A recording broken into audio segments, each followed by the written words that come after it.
Est-ce qu'on reconnaît facilement son péché? Non. Enfin, ça dépend. Comment dire c'est parfois difficile de savoir si on est véritablement en état de péché quand on fait certaines choses. Aujourd'hui, on est quand même dans une société où on voudrait nous faire croire qu'il y a certaines choses qui ne sont pas des péchés, enfin, certaines choses qui sont normales, etc. Quoi, par exemple? Euh,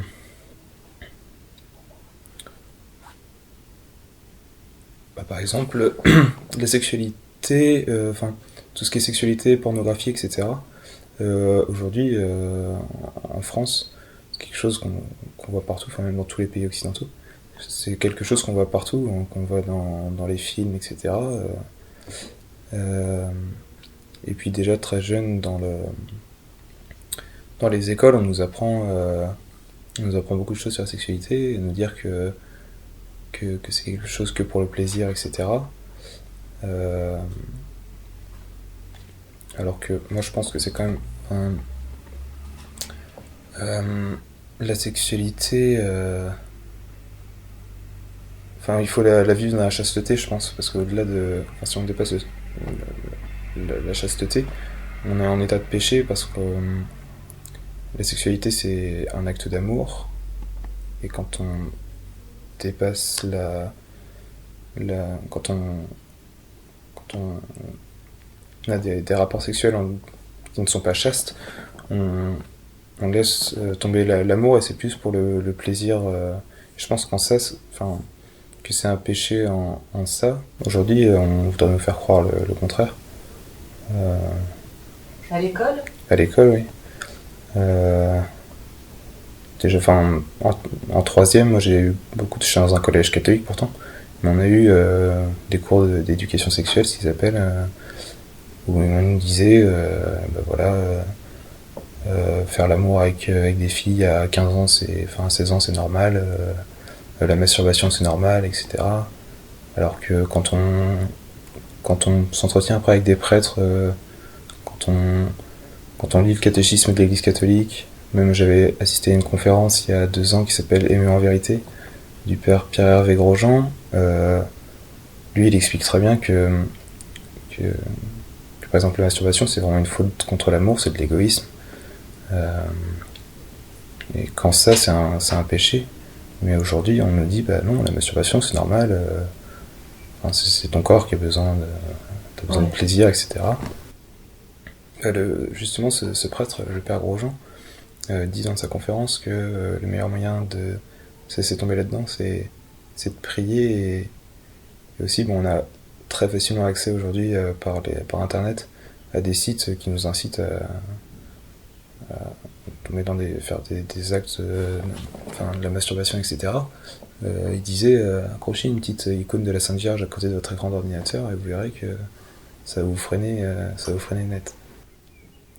Pour ça, moi, on m'a toujours conseillé, que ce soit mes parents comme mon père spirituel, etc., de beaucoup prier Saint Michel Archange, qui est vraiment lui euh, l'archange qui va nous aider dans ce combat justement contre le péché, contre toutes les tentations que le diable peut poser sur notre route, etc., tous les jours de notre vie.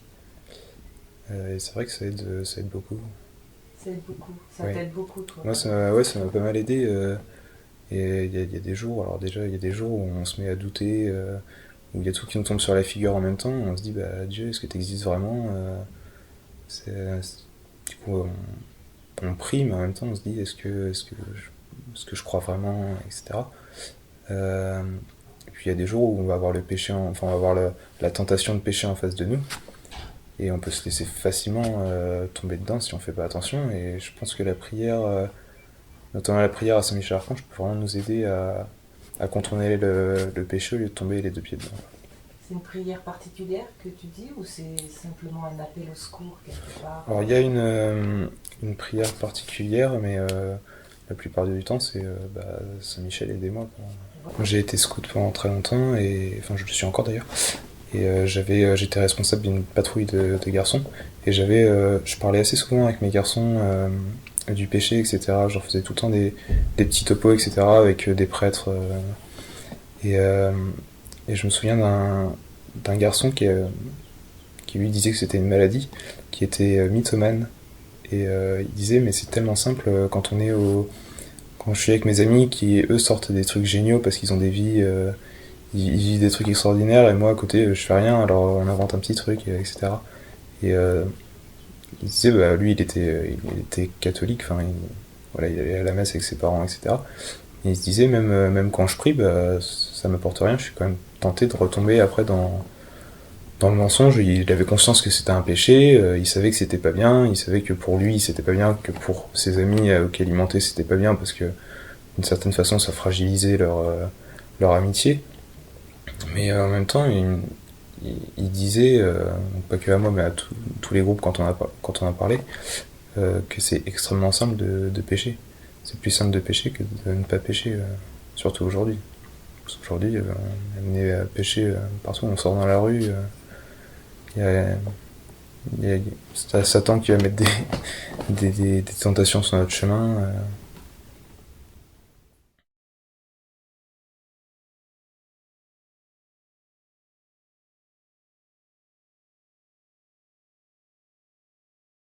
Reconnaissons-nous que nous sommes pécheurs et qu'est-ce que cela implique dans nos vies? Je crois qu'il ne faut pas confondre le péché originel et le péché personnel. Ah ben, Le vrai drame, bon, le baptême, on a été lavé du péché originel, etc. Mais le vrai drame, c'est aussi notre péché personnel. c'est pas parce qu'on est baptisé qu'on ne fait plus de péché. Ah non, on est non. sauvé. Ah oui, on est sauvé si vous voulez, mais il faut actualiser. Enfin, ouais, et il y a une partie d'effort de l'être humain. Est-ce que je veux aller vers le Christ? Et même si je suis faible, et même si je suis faillible, je demande la grâce de Dieu pour qu'il vienne m'aider. Et en même temps, je crois que c'est la tentation de notre époque de vouloir être tout-puissant. C'est Prométhée, si vous voulez, dans l'Antiquité, c'est la figure de Prométhée. Nous, on a un peu cette tentation de vouloir être Prométhée, de tout maîtriser par la technique. Il ne faut plus qu'il y ait de contingence horaire, il faut que tout soit parfait, etc. Or, on n'a jamais eu autant de dépressifs. Comment on pose la question dans la rue, ça va, il n'y a jamais eu autant de Français à prendre des antidépresseurs. Donc quelque part, on rejette aussi notre finitude, la possibilité que l'homme soit faillible. Or, ce qui est beau dans la vie spirituelle, on le sait. On sait que ma vie ne sera pas parfaite selon les exigences de ce que notre société va vouloir. Mais c'est pas grave. C'est pas pour ça que Dieu m'aime pas et qu'il ne veut pas que je devienne un saint et que je remonte vers lui. Donc vous voyez, la question est complètement déplacée. On prend fait et cause pour cette faillibilité, on le sait. Et à partir de là, je peux vivre. Donc à partir de là, je sais qu'il y a des choses qui me dépassent. Je sais qu'il y a des réalités que je ne pourrais pas être tout puissant. Je ne suis pas Dieu, je ne pourrais pas tout maîtriser. Dans un sens, c'est très bien parce que je peux vivre. Je peux faire de mon mieux dans une situation, mais ça peut m'échapper. Bon, est-ce que j'ai fait de mon mieux? Oui. Est-ce que tu as voulu agir dans la perfection de la charité? Oui. Donc à partir de là, c'est bien. Sainte Thérèse au cloître, elle a fait quoi? Elle n'a rien fait d'extraordinaire. Elle a essayé d'aimer ses sœurs au jour le jour. Dans un couple, c'est pareil. Il ne s'agit pas de faire de grandes choses, mais d'aimer au jour le jour la condition de couple qu'on a décidé de choisir. Et donc à partir de là, on décide de vivre la vertu de charité. Pas simplement pour l'amour de soi, mais pour l'amour aussi du Christ, parce qu'il y a des jours où c'est pas évident. Mais ce qu'on offre, le réel que l'on a, donc notre temps, le lieu où l'on est, et qu'on désire le sanctifier. Et là, il y a des éléments, la tentation est grande. Je suis en France, pourquoi je ne vais pas en Afrique aider les petits Africains? Il y a eu un tsunami récemment, je ne vais pas là-bas, ils auraient peut-être plus besoin de... Ben non, je suis là, présent, et il convient de sanctifier le temps où je suis. Jésus, il a passé du temps avec la Samaritaine. Et il est resté avec elle. Il n'a pas décidé de pérégriner tout autour de... Non. Il est resté, il a vécu comme charpentier. Voilà, on parle de la vie cachée de Jésus. Il a fait son travail de charpentier, et à travers le travail manuel qu'il a fait, il a sanctifié le temps présent. Et la vie spirituelle, c'est ça. Où je suis.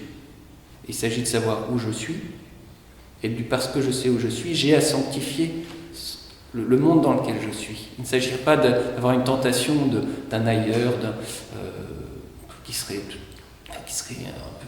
c'est hypothétique, et puis vous voyez, c'est pas très mature comme comportement. Je ferai mieux en Chine, je ferai mieux en Afrique, non, je suis là à Angers, demain je suis à Nantes.